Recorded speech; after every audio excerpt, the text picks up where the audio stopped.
Muy buen día, bienvenidos a otro video sobre empresas familiares. En esta ocasión quisiera hablarles del riesgo que existe en estas empresas. Y la palabra riesgo es usada muy común en operaciones de un negocio, en un país, en la familia. Hay muchas maneras en donde enfrentamos riesgo. ¿Cómo es una definición tradicional de riesgo? Una definición académica. En la Academia de Finanzas se dice que riesgo es la volatilidad de los precios, que entre más fluctúen los precios hay más riesgo. Sin embargo, yo creo que hay mejores definiciones y muchos otros académicos opinan lo mismo. Una definición de riesgo que me gusta mucho es la probabilidad de no llegar a los objetivos deseados. Si el objetivo es ganar un rendimiento del 10%, un riesgo es ganar el 3 o el 4, y también está el riesgo de perder el 10 o de perder el 100%, ¿no? Entonces, hay un sinfín de escenarios. ¿Qué pasa con el riesgo en inversiones?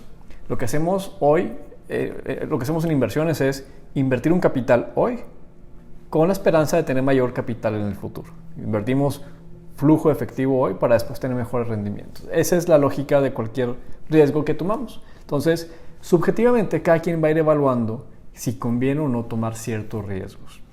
Entre más conozcamos un tema, más conoceremos los posibles escenarios y nos dará mejores herramientas para juzgar si cierto proyecto vale la pena o no el riesgo. Entonces, aquí lo que estamos evaluando es de los posibles escenarios. Imaginemos que a partir de este momento, al hacer un proyecto, podemos desatar muchos escenarios. Escenarios muy buenos, escenarios muy malos y otros más probables. Entonces hay que entender qué tanto pudiéramos perder o qué tanto aspiramos a ganar y con eso hacer un balance de lo que conviene.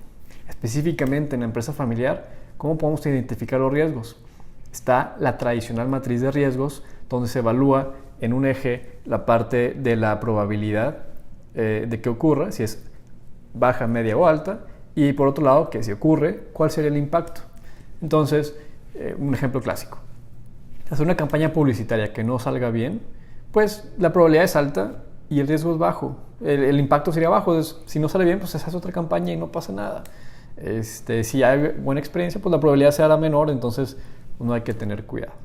Por ejemplo, en el 2019 decíamos, nadie tenía en su matriz de riesgos una pandemia. Pero ¿cuál hubiera sido, cómo se hubiera puesto una pandemia en la matriz de riesgos? Es probabilidad baja, impacto alto, dependiendo del giro de negocio. Entonces, en esta matriz de riesgos hay que ver distintas cosas. Riesgos legales, políticos, económicos, financieros, operativos y demás. Si es un restaurante, desde las demandas, competencia, la pandemia, legal, regulación, el robo de información, el robo desde tecnologías, demás. Entonces, al mapear todo esto, lo importante es identificar los riesgos más latentes, que son los de mayor impacto con mayor probabilidad, y estos trabajar para mitigarlos y prevenirlos. En caso de que sean difíciles de mitigar, como por ejemplo una crisis económica, para que una empresa prevenga una crisis económica será difícil. Simplemente es tener un plan anticrisis. Esto es una manera de lidiar con riesgos bastante buena, donde podemos prepararnos qué hacer si sucede. Trabajar lo posible para que no suceda, pero tener un plan de acción, un plan anticrisis, que es lo que yo recomiendo mucho en empresas familiares, para que si en la familia alguien fallece, alguien se divorcia, alguien se casa, hay un problema económico con la misma empresa, se pierde mucho capital o se hace una mala inversión, ¿qué se hace en esos casos? Entonces, este plan, sí hay que tener un plan de contingencia bien hecho y sobre todo comunicarlo.